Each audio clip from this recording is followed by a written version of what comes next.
আসসালামু আলাইকুম। আজকে আমি একটা বুক ক্লিপ বানাবো। তো আমার বাসায় বাটারফ্লাই কাপড় ছিল। তো সেই বাটারফ্লাই কাপড়গুলো আমি নিয়েছি আর এখানে একটু লম্বা করে আমি কেটে নিয়ে এরপরে হচ্ছে আমি এখানে সেলাই করে দিচ্ছি। তো আমি এই যে বউ ক্লিপগুলো হচ্ছে অনেক দিন ধরে বানাবো ভাবছিলাম, কিন্তু আসলে সময়ের কারণে হয়ে ওঠে না। তো আজকে যখন সময় পেয়েছি তখন আমি বানিয়েই নিলাম। তো এখানে আমি এইটা উল্টিয়ে তারপরে একটু ইস্ত্রি করে দিয়েছি, কারণ হচ্ছে এটা যদি ইস্ত্রি না করি তাহলে এটা ভালো আর কি লাগবে না, আর হচ্ছে এটা স্টিচ থাকবে না। আর এখানে আমি একটু সেলাই করে দিয়েছি। এইভাবে করে হচ্ছে সুতা পেঁচিয়ে আপনারা নিতে পারেন, তারপর সেলাই করে দিতে পারেন। তো আমার এই উপরের পাটটা শেষ, এবার আমি নিচের পাটটা বানাবো এই চারকোনা পেট থেকে। তো আমি এখানে হচ্ছে এইরকম করে সেলাই করে নিয়েছি 3 ভাঁজে।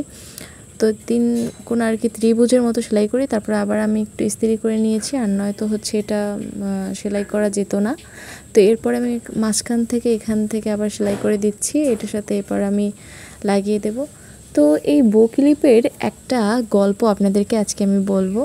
তো আমি ছোটোবেলায় হচ্ছে আমরা যাদেরকে দেখতাম যে যত বেশি সুন্দর বউ ক্লিপ পরবে তার কাছে যেমন তাকে একটু বেশি স্টাইলিশ লাগতো, বিশেষ করে আমার কাছে এরকম মনে হতো।